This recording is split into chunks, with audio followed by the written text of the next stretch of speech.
So doing a little review on Xtuners custom gauge cluster.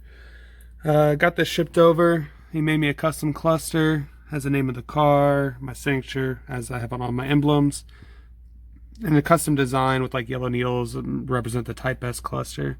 I did put my Honda Access chrome bezel in around it though. But yeah, he did these custom gauge faces and look how immaculate they came out.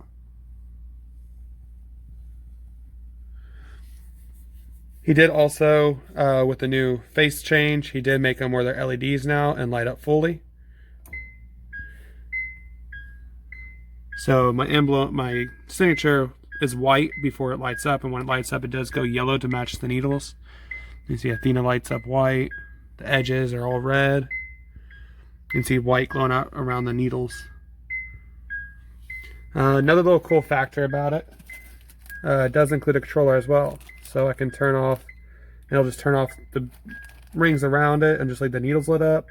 Or I can turn on the rings. I can adjust the brightness as it's at 25% right now. And then 50%, and then 100%. There's also modes too. You can make it start doing some crazy things. You can control the speed as well.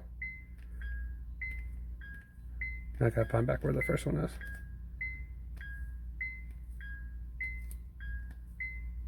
Yep. So yeah, here's the Xtuners custom gauge cluster. Pretty neat. Looks pretty cool in the car.